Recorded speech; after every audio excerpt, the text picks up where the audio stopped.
নমস্কার। যুক্তি তর্ক সঙ্গে অর্কয় আপনাদের স্বাগত। আপনাদের সঙ্গে আমি অর্কপ্রভ সরকার। বাংলাদেশের বর্তমান পরিস্থিতিকে এক কথায় কিভাবে ব্যাখ্যা করা যায়? চলতি বাংলায় বললে বলা যায় যে মায়ের ভোগে গেছে বাংলাদেশ। কেন মায়ের ভোগে গেছে? দেখুন, বাংলাদেশের এক জনপ্রিয় সাংবাদিকের আমি ইউটিউবে একটা ভিডিও দেখছিলাম। তিনি যে কথাগুলো বললেন সেটাই হচ্ছে বাংলাদেশের প্রকৃত চিত্র। তিনি বলছেন এই যে ছাত্ররা ঢাকায় যেখানে তাদের দলীয় কার্যালয় করেছে, সেটা রূপায়ণ টাওয়ার বলে একটা জায়গায়, সেটা হচ্ছে অত্যন্ত কস্টলি। সেখানে স্কোয়ার ফিট পিছু ভাড়া বাংলাদেশের টাকায় এক্সরবিটেন্ট। আচ্ছা, এই ছাত্রদের এই আয়ের উৎস কি? কোত্থেকে পেলেন টাকা যে ওই রকম একটা অভিজাত এলাকায় একটি অফিস তারা ভাড়া নিতে পারেন? অনেক সমন্বয়ক, এই যে বৈষম্য বিরোধী ছাত্র নেতারা রীতিমতো সরকারি প্রোটোকল নিয়ে ঘুরে বেড়াচ্ছেন এবং বিভিন্ন জায়গায় তারা হামলা করছেন, লবিবাজি করছেন, পছন্দের ব্যবসায়ী ডেভেলপারের কাজ পাইয়ে দেওয়ার জন্য মোটা অঙ্কের টাকা নিচ্ছেন। এই যে বিগত 5 মাসে বাংলাদেশে রাজস্ব ঘাটতি হয়েছে 42,000 কোটি টাকা। এই ছাত্ররা বলছে যে এই পরিস্থিতি কেন? যে পূর্বতন ফ্যাসিবাদী সরকারের দুর্নীতির জন্য। আরে 5 মাস ধরে রাজস্ব ঘাটতির সঙ্গে পূর্বতন ফ্যাসিবাদী সরকারের কি সম্পর্ক? অর্থাৎ ইকোনমিক্সের বা অর্থনীতির পর্যন্ত এইসব ছাত্ররা জানে না। আমি একটা পরিসংখ্যান দেখছিলাম যে 800টা পৃথিবীর বিশ্ববিদ্যালয়ের মধ্যে একটাও বাংলাদেশের বিশ্ববিদ্যালয় নেই। কোথায় দাঁড়িয়ে আছে বাংলাদেশের শিক্ষা ব্যবস্থা? অর্থাৎ সামান্যতম লেখাপড়াটুকু তারা করে না এবং কিছু ছকে বাঁধা বুলি তারা আউড়ে বাংলাদেশের মানুষকে বিভ্রান্ত করছে। কার্যত বাংলাদেশের 18 কোটি মানুষকে তারা বন্দুকের নলের সামনে দাঁড় করিয়ে রেখেছে। তাদের কথায় অন্যথা হলে মিথ্যা মামলায় হাজতবাস অনিবার্য।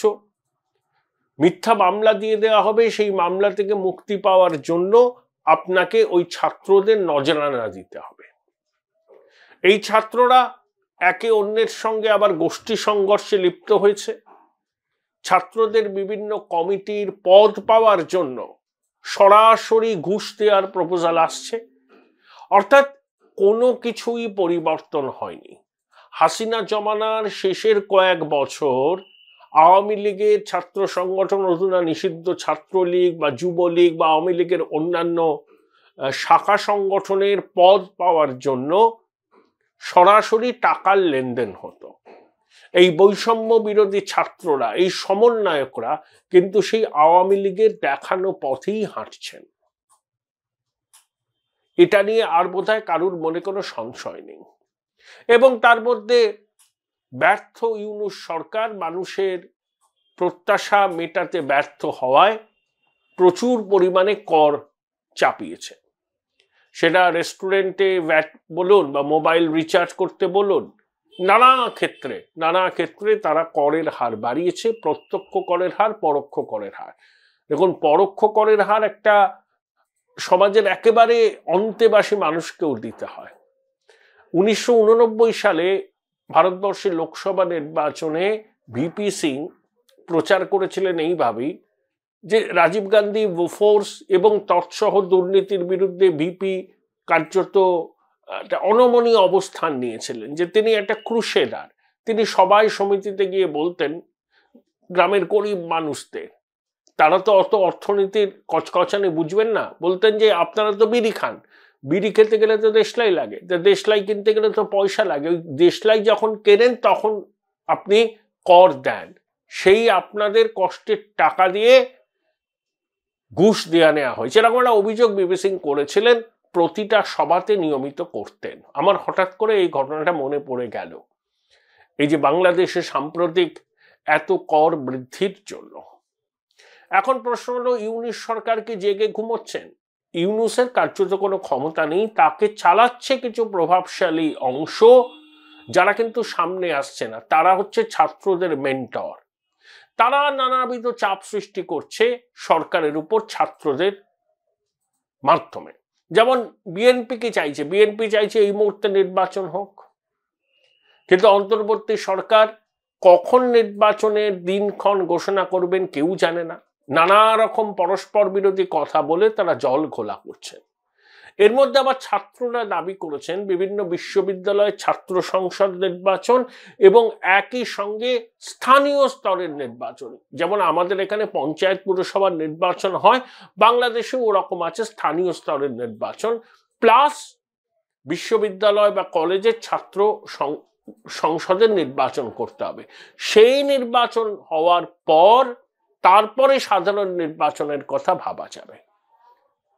বিভিন্ন কলেজ বিশ্ববিদ্যালয়ে ছাত্রাবাস থেকে বিএনপির যে ছাত্র শাখা, ছাত্র দল, তাদের কর্মী, তাদের সমর্থক, তাদেরকে মেরে বার করে দেয়া হচ্ছে। অর্থাৎ এই বৈষম্য বিরোধী ছাত্ররূপী একদল গুন্ডা বাংলাদেশে কার্যত তাণ্ডব চালাচ্ছে। এখন তাদের রোষের মুখে পড়েছে বিএনপি এবং বিএনপির ছাত্র সংগঠন, ছাত্র দল। অর্থাৎ এই ছাত্ররা এবং আড়ালে লুকিয়ে থাকা তাদের মস্তিষ্করা আসলে চাইছেন বিএনপিকে এবার চাপে ফেলতে। আওয়ামী লীগের বিরুদ্ধে ব্যবস্থা নেওয়ার দাবি উঠে, যে ছাত্রলীগ নিষিদ্ধ, আওয়ামী লীগ কোণঠাসা অবস্থায় আছে, এখন প্রধান রাজনৈতিক শক্তি বিএনপি। সেই বিএনপিকে যদি কোণঠাসা করা যায়, তাদের উপর জুলুম করা যায়, তাদেরকে যদি মিথ্যা মামলায় ফাঁসানো যায়, তাহলে বিএনপির কর্মী সমর্থকরা ডিমোরালাইজড হবেন। তারপরে দীর্ঘদিন বিএনপি নির্বাচনী রাজনীতিতে অংশ না নেওয়ায় তাদের সংগঠন কতটা তৈরি এই মুহূর্তে, সেটাও কিন্তু একটা প্রশ্ন রয়েছে। আর এই মুহূর্তে ছাত্ররা যেভাবে বিএনপির ছাত্র সংগঠনকে টার্গেট করেছে, তাদেরকে আক্রমণ করছে, তাদেরকে মারধর করছে, এর থেকে প্রমাণিত হচ্ছে যে বিএনপি হচ্ছে এখন তাদের পয়লা নম্বর দুশ্মন। অর্থাৎ এখন যদি ছাত্র সংসদ বা স্থানীয় স্তরের নির্বাচন করে নেওয়া যায়, তাহলে বিভিন্ন স্তরে এই ছাত্রদের প্রতিনিধি থাকবে, তাহলে তারা সংগঠনটাকে আরো মজবুত করতে পারবে, ভয়ের পরিবেশ কায়েম করে মানুষের গণতান্ত্রিক অধিকারকে অপহরণ করতে পারবে, লুট করতে পারবে। এবং সেই জন্য তারা কিন্তু এই মুহূর্তে সাধারণ নির্বাচনের পরিবর্তে বিশ্ববিদ্যালয় বা কলেজের ছাত্র সংসদ নির্বাচন এবং স্থানীয় স্তরের নির্বাচন চাইছে। এটা তাদের একটা প্লয়। এই প্লয়টা হলো সাধারণ নির্বাচনকে যত দেরি করানো যায়, তার আগে নিজেদের ঘর গুছিয়ে নেওয়া যায়। ছাত্ররা এবং তাদের প্রভুরা জানেন যে বিএনপির সভানেত্রী খালেদা জিয়া এবং কার্যনির্বাহী চেয়ারম্যান তারেক রহমান যদি দেশে ফিরে আসেন, তখন বিএনপির পক্ষে একটা প্রবল হাওয়া তৈরি হতে পারে, মানে ভালো রকম হাওয়া তৈরি হতে পারে। তাহলে এই ছাত্রদের ক্ষমতা দখল করার স্বপ্ন অধরা থেকে যাবে এবং এই ছাত্রদের আড়ালে যে সমস্ত পাকা মাথা আছে, তারা অনেক দিন ধরে তো ছক করছেন কিভাবে বাংলাদেশের ক্ষমতা দখল করা যায়, তাদের সেই স্বপ্ন ধূলিসাৎ হয়ে যাবে। 5ই আগস্টের পর তারা আওয়ামী লীগকে কোণঠাসা করে ফেলেছেন, কিন্তু বিএনপি এরা প্রধান মেইনস্ট্রিম রাজনৈতিক শক্তি, তাদের বহু কর্মী সমর্থক সহমর্মী আছেন, তাদের একটা সংগঠন আছে, সেই সংগঠনকে ভাঙতে হবে ভয়ের পরিবেশ তৈরি করে, অত্যাচার করে। সেটা বিএনপির নেতৃত্ব বুঝছেন। সেই জন্য বিএনপির শীর্ষ নেতারা এখন কিন্তু এই অন্তর্বর্তী সরকারের উপর বেজায় চটে আছেন এবং এই ছাত্র সমন্বয়ক বা বৈষম্য বিরোধী ছাত্র নেতাদের সঙ্গে তাদের সম্পর্ক তলানিতে এসে ঠেকেছে। শেখ হাসিনা 19 তারিখ ট্রাম্পের শপথ নেবার আগের দিন বাংলাদেশেরা ভার্চুয়াল জনসভা করবেন। সেতে বাংলাদেশের সাধারণ মানুষ এবং তাদের কর্মী সমর্থকদের তিনি অ্যাড্রেস করবেন। তিনি আগেও বলেছেন যে ইউনূস হচ্ছে এরা পাকিস্তানের পাঁচাটা দালাল। বাংলাদেশের এমন অবস্থা যেখানে কুকুর ও মানুষ ডাস্টবিন থেকে খাবার কুড়িয়ে খাচ্ছেন। এবং বাংলাদেশ যে জঙ্গি রাষ্ট্রে পরিণত হওয়ার পথে সেটাও শেখ হাসিনা দাবি করেছেন। এখন শেখ হাসিনা বুঝতে পারছেন এবং বিএনপির একটা অংশ বুঝতে পারছেন যে এই যে ছাত্র এবং তাদের join Indian institute of hotel management now, right choice, right decision. পিছনে লুকিয়ে থাকা মস্তিষ্কদের লক্ষ্য হচ্ছে আওয়ামী লীগের পাশাপাশি বিএনপিকেও বাংলাদেশের মাটি থেকে নিশ্চিহ্ন করে দেওয়া। দেখুন, শেখ হাসিনা দিল্লিতে আছেন, তার ছেলে সজীব ওয়াজেদ জয় আমেরিকায় আছেন, এদিকে খালেদা জিয়া লন্ডনে গেছেন চিকিৎসার জন্য, তারেক রহমান দীর্ঘদিন ধরে লন্ডন প্রবাসী। এখনই কিন্তু -4 হয়ে গেছে বাংলাদেশের রাজনীতিতে। প্রধান দুটো রাজনৈতিক দলের 4 প্রধান কুশীলব এখন বাংলাদেশের মাটিতে নেই। তাহলে দৌরাত্ম্য তাণ্ডব বাড়বে এই ছাত্রদের। বিএনপি টার্গেট, আওয়ামী লীগও এটা বুঝেছেন, আবার বিএনপির কর্মী সমর্থক নেতারাও এটা বুঝেছেন। দেখুন, রাজনীতিতে না চিরস্থায়ী শত্রু আর চিরস্থায়ী মিত্র বলে কিছু হয় না। সময়ের দাবি মেনে শত্রু মিত্রের সংজ্ঞা আমরা নির্ধারণ করি বা মূল্যায়ন করি। ইতিহাসের দিকে তাকালে কি দেখা যাবে? চিয়াং কাইশেকের কুইমিংটাং এর সঙ্গে কমিউনিস্ট পার্টি একজোট হয়ে লড়েছিল, মাওয়ের নেতৃত্বে কমিউনিস্ট পার্টি, জাপানের চীন আগ্রাসনের সময় তাদের সম্পর্ক অহিনকুল ছিল। তারপর দ্বিতীয় বিশ্বযুদ্ধের পর চিয়াং কাইশেক তাইওয়ানে গিয়ে আশ্রয় নেন, সেই ইতিহাস আমরা জানি। তারপর চীনে বিপ্লব হয়, তারপর সাংস্কৃতিক বিপ্লব এবং কমিউনিস্ট পার্টির একচ্ছত্র ক্ষমতা প্রতিষ্ঠিত হয়। কিন্তু দ্বিতীয় বিশ্বযুদ্ধের আগে জাপানি আগ্রাসনকে রুখতে ওই চিয়াং কাইশেক এবং কমিউনিস্ট পার্টি হাত মিলিয়েছিলেন, যারা পরস্পরের শত্রু ছিলেন। তাদের শত্রুতা প্রবাদে পরিণত হয়েছিল। কিন্তু দেশ যখন বহিঃশত্রুর আক্রমণের মুখে পড়েছে তখন তারা কিন্তু একজোট হয়েছিলেন। সেটা ছিল সময়ের দাবি, ইতিহাসের দাবি। তাই অনেকে বলছেন এই আলোচনাটা আওয়ামী লীগের মধ্যেও আছে, বিএনপির মধ্যেও আছে। আমরা যদি এখন পরস্পরের বিরুদ্ধে লড়াই করি, কাদা ছোড়াছুড়ি করি, বিএনপি যদি মনে করে যে এখনো আওয়ামী লীগ তাদের পয়লা নাম্বার দুশ্মন, আর আওয়ামী লীগও যদি মনে করে বিএনপি হচ্ছে সবকিছুর মূলে, তাহলে সেটা ঐতিহাসিক ভুল হবে। এখন বিএনপি এবং আওয়ামী লীগের মধ্যে একটা বোঝাপড়ার সম্পর্ক তৈরি করা খুব দরকার বলে মনে করছেন অনেকে। এতে দুই দলের নেতারাও আছেন। আনুষ্ঠানিকভাবে এই বিষয় নিয়ে আপনি কারুর কোনো মতামত শুনবেন না, কিন্তু ব্যাক চ্যানেল রাজনীতিতে সবসময় চলে। বিএনপির কিছু নেতা নেত্রীর সঙ্গে আওয়ামী লীগের কিছু নেতা নেত্রীর ব্যক্তিগত স্তরে যোগাযোগ আছে, যতই তাদের রাজনৈতিক সম্পর্ক অহিনকুল হোক না কেন। খালেদা জিয়াকে শেখ হাসিনা জেলে পুরে রেখেছিলেন, খালেদা জিয়া বিদেশে চিকিৎসা করাবার জন্য আবেদন করেছিলেন, শেখ হাসিনা রাজি হননি, বলেছিলেন যে অসুস্থতা পুরো তার নাটক। আবার বিএনপির শাসনকালে 2004 সালে অগাস্ট মাসে আওয়ামী লীগের দলীয় দপ্তরের সামনে শেখ হাসিনা যখন বক্তব্য রাখছেন গ্রেনেড হামলা হয়েছিল, তাতে তারেক রহমান সহ লুৎফুজ্জামান বাবর অনেকের নামে অভিযোগ করা হয়েছিল। তারপরে তারেক রহমানের বিরুদ্ধে দুর্নীতির অভিযোগ উঠেছিল। তারেক রহমান আইনের হাত থেকে বাঁচতে লন্ডন প্রবাসী হয়ে গেছিলেন। লুৎফুজ্জামান বাবর একটা মামলায় সম্প্রতি ছাড়া পেয়েছেন। আবার বিএনপির বক্তব্য, জিয়াউর রহমান বাংলাদেশের স্বাধীনতার ঘোষক ছিলেন। আবার আওয়ামী লীগের বক্তব্য, মুজিব হত্যাকারীদের জিয়াউর রহমান ক্ষমা করে দিয়ে গুরুত্বপূর্ণ সরকারি পদে বসিয়েছিলেন। এই দুই দলের মধ্যে তিক্ততার সম্পর্ক আছে, হয়তো প্রচুর পরিমাণে আস্থার ঘাটতি, বিশ্বাসের ঘাটতি আছে।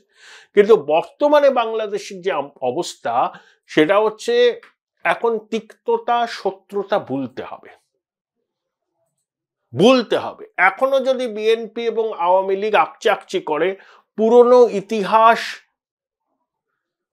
টেনে এনে বাস্তবকে অস্বীকার করে, বর্তমান পরিস্থিতি থেকে চোখ ঘুরিয়ে রাখে, তাহলে দুটো দলই বাংলাদেশের রাজনীতি থেকে মুছে যাবে বা অপ্রাসঙ্গিক হয়ে যাবে।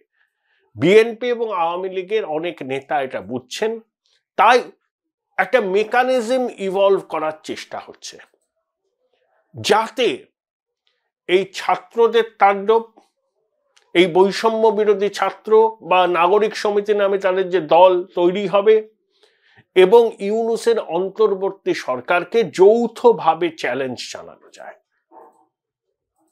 আওয়ামী লীগ বিএনপি পরস্পরের সঙ্গে লড়াই করবেই, কিন্তু বর্তমানে তাদের মধ্যে একটা সমঝোতা প্রচন্ড রকম দরকার। কারণ বিএনপি এবং আওয়ামী লীগ যদি একজোট হয় তাহলে এই বৈষম্য বিরোধী ছাত্ররা এবং তাদের মস্তিষ্করা কিন্তু ঘরে ঢুকে যাবে। বিএনপি এবং আওয়ামী লীগের কম্বাইন্ড সাপোর্ট বেস হচ্ছে বাংলাদেশের 70%।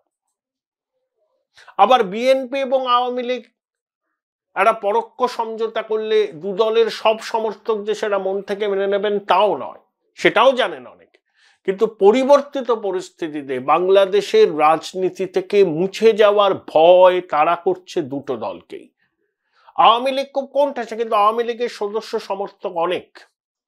বিএনপি মাঠে আছে, তারেক রহমান এখনো ফেরেননি, খালেদা জিয়া অসুস্থ হয়ে চিকিৎসার জন্য বিদেশে গেছেন। বিএনপি লাগাতার সরকারের উপর চাপ সৃষ্টি করছেন, কিন্তু যেভাবে ছাত্ররা একের পর এক দাবি করে প্রথমে বলছেন ছাত্র সংসদের নির্বাচন, তারপরে স্থানীয় নির্বাচন, তারপরে হবে সাধারণ নির্বাচন, তাতেই বিএনপি মনে করছে একটা সুপরিকল্পিত চক্রান্তের বীজ বোনা হচ্ছে যাতে আগামী দিনে বিএনপিকেও আওয়ামী লীগের মতো নিষিদ্ধ করা যায়। সেই জন্য দুটো দল অন্তত একটা মেকানিজম ইভলভ করার চেষ্টায় আছে যাতে একটা কার্যকরী সম্পর্ক তৈরি করা যায়। যেমন রাষ্ট্রপতি শাহাবুদ্দিনের অপসারণ চেয়েছিলেন এই ছাত্ররা, কিন্তু বিএনপি রাজি হয়নি, সেই জন্য পিছু হটতে হয়েছিল। মুজিববাদী সংবিধানকে কবর দিয়ে নতুন সংবিধান রচনার ডাক দিয়েছিলেন ছাত্ররা, বিএনপি রাজি হয়নি। আওয়ামী লীগকে নিষিদ্ধ করার দাবি তুলছে ছাত্ররা, বিএনপি রাজি হয়নি। অর্থাৎ বিএনপির নেতৃত্ব বুঝেছেন আওয়ামী লীগের সঙ্গে তাদের অহিনকুল সম্পর্ক অতীতে ছিল, হয়তো এখনো আছে, কিন্তু একটা মেকানিজম যদি তৈরি না করা যায় আওয়ামী লীগের সাথে বা আওয়ামী লীগের কর্মী সমর্থকদের সাথে, সেটা যদি না করা যায় তাহলে বাংলাদেশের রাজনীতি থেকে বিএনপিও মুছে যাবে, অপ্রাসঙ্গিক হয়ে যাবে এবং বাংলাদেশ সরাসরি মুক্তিযুদ্ধ বিরোধী শক্তির পুরোপুরি কবজায় চলে যাবে এবং জঙ্গিবাদ প্রতিষ্ঠিত হবে এবং বিএনপির নেতা কর্মীদেরও একই রকম ভাবে মিথ্যা মামলায় ফাঁসানো হবে, তাদেরকে জেলে পুরে দেওয়া হবে। এই বাস্তবতাটাকে বুঝতে পেরেই দুটো দল কি কাছাকাছি আসবে? বাংলাদেশের রাজনীতিতে এ নিয়ে প্রবল চর্চা শুরু হয়েছে। দুটো দলের মাঝের স্তরের নেতারা কিন্তু পরস্পরের মন বোঝবার চেষ্টা করছে। যদি এই ধরনের কোনো একটা সমঝোতা হয় বাংলাদেশের মানুষ কিভাবে দেখবে? প্রত্যক্ষভাবে হবে না পরোক্ষভাবে হবে? কিভাবে হবে? দেখুন, আমাদের পশ্চিমবঙ্গের কথা ধরুন, কংগ্রেস বামেদের পয়লা নম্বর দুশ্মন ছিল দীর্ঘদিন। কংগ্রেসের বিরুদ্ধেই তো বামপন্থীরা লড়েছে, কিন্তু 2016 সালে পশ্চিমবঙ্গের বিধানসভা নির্বাচনে আমরা কি দেখলাম? বাম কংগ্রেস জোট, একদম আসন সমঝোতা। তাহলে তৃণমূলের কে চ্যালেঞ্জ করা, কিন্তু সেটা ফলপ্রসূ হয়নি, কিন্তু এটা হয়েছিল তো বাম কংগ্রেস ইলেকটোরাল সমঝোতা। বামপন্থীদের ভোট কংগ্রেসের ঘরে গিয়েছিল, কিন্তু কংগ্রেসের ভোট সবটা বামপন্থীদের ঘরে যায়নি।